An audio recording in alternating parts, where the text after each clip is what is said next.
Coba bayangkan ini, kamu baru saja mendengar kabar bahwa Jepang menyerah. Seharusnya ini adalah awal dari kedamaian, awal dari kemerdekaan. Tapi yang terjadi justru sebaliknya. Dalam bayang-bayang proklamasi, Indonesia memasuki periode yang paling kelam dan kacau. Masa bersiap. Ini adalah masa yang jarang dibicarakan di sekolah-sekolah. Sebuah babak dalam sejarah yang penuh dengan konflik, kebencian, dan kekerasan. Tetapi yang lebih mengejutkan, ada banyak hal yang terjadi di masa ini yang mungkin tak pernah kamu bayangkan sebelumnya. Setelah proklamasi 17 Agustus 1945, Belanda ingin kembali menguasai Indonesia. Tapi rakyat Indonesia tidak tinggal diam. Sementara itu, para pemuda yang marah mulai mengambil tindakan sendiri, yang seringkali tanpa kendali. Hal yang tak banyak diketahui adalah bahwa kekerasan di masa ini tidak hanya terjadi antara Indonesia dan Belanda. Ada juga konflik internal antara kelompok pro-kemerdekaan dengan mereka yang dianggap pro-Belanda. Bahkan antara suku, agama, dan ideologi politik. Salah satu sisi tergelap dari masa bersiap adalah pembantaian terhadap orang-orang Belanda dan keturunan Indo-Eropa yang masih berada di Indonesia setelah Jepang menyerah. Banyak yang mengira bahwa semua orang Belanda telah dievakuasi atau ditahan oleh Jepang. Tetapi kenyataannya, ribuan dari mereka tetap tinggal di berbagai kota. Setelah kemerdekaan Indonesia diproklamasikan, kebencian terhadap kolonialisme meledak dalam bentuk aksi kekerasan terhadap warga sipil Belanda dan Indonesia. Banyak dari mereka yang dipersekusi, ditahan, disiksa, bahkan dibunuh secara massal. Di berbagai kota seperti Jakarta, Surabaya, dan Bandung, banyak orang Indo-Belanda yang diculik dari rumah mereka dan tidak pernah kembali. Sebagian dari mereka diarak di jalanan, dipukuli hingga tewas, atau bahkan ditembak di depan umum. Beberapa sumber sejarah menyebutkan bahwa ada eksekusi massal di lokasi-lokasi terpencil, di mana para korban diikat, dipaksa menggali kubur sendiri, lalu ditembak atau dibunuh dengan senjata tajam.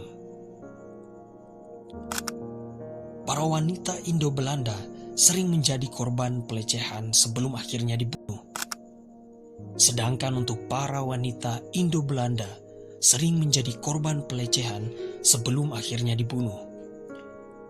Terdapat laporan tentang para tahanan yang ditelanjangi, dipermalukan di depan umum sebelum akhirnya dieksekusi. Di beberapa kasus, anak-anak dan orang tua tidak luput dari pembantaian ini. Di Surabaya, pasukan pemuda radikal menyerang kamp-kamp tahanan yang awalnya dibuat Jepang untuk menahan orang-orang Eropa. Banyak dari tahanan ini yang akhirnya dibunuh tanpa ampun. Sedangkan di Bandung, orang-orang Indo-Eropa yang masih bertahan dipaksa meninggalkan rumah mereka dengan ancaman kekerasan atau kematian. Banyak orang mengenal kekerasan terhadap orang-orang Belanda dan keturunan Indo-Eropa. Tapi tahukah kamu bahwa ada kelompok lain yang juga menjadi korban? Seperti misalnya etnis Tionghoa, yang dalam banyak kasus menjadi sasaran hanya karena dianggap mendukung kolonialisme. Bahkan dalam beberapa kasus, orang Indonesia sendiri menjadi korban karena dianggap tidak cukup nasionalis atau karena konflik kepentingan politik. Setelah gelombang kekerasan ini, ribuan orang Indo-Belanda yang selamat berusaha mencari perlindungan.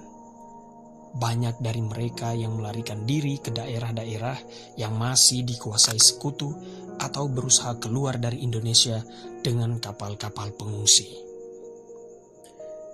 Belanda dan Inggris akhirnya turun tangan untuk mengevakuasi orang-orang Indo-Belanda ke kamp-kamp perlindungan sementara sebelum mereka dikirim ke Belanda atau negara lain seperti Australia. Namun, tidak semua berhasil melarikan diri. Banyak yang tertinggal, hidup dalam ketakutan dan penderitaan, atau dipaksa untuk bersembunyi dengan identitas yang disamarkan. Di sisi lain, hubungan antara Indonesia dan Belanda semakin memburuk akibat peristiwa ini. Belanda melihat pembantaian ini sebagai alasan untuk kembali dan mengklaim kendali atas Indonesia. Sementara Indonesia melihatnya sebagai konsekuensi dari bertahun-tahun penjajahan yang kejam. Beberapa kota menjadi pusat kekacauan yang tak terkendali. Surabaya misalnya menjadi salah satu tempat terpanas karena pertempuran sengit antara pemuda Indonesia dan pasukan sekutu. Namun, ada juga tempat-tempat lain yang kurang diketahui, seperti Sumatera dan Kalimantan, yang juga mengalami kekacauan besar. Dampak dari masa bersiap masih terasa hingga kini. Banyak cerita yang terkubur, banyak keluarga yang kehilangan orang-orang terkasih tanpa tahu di mana mereka berada.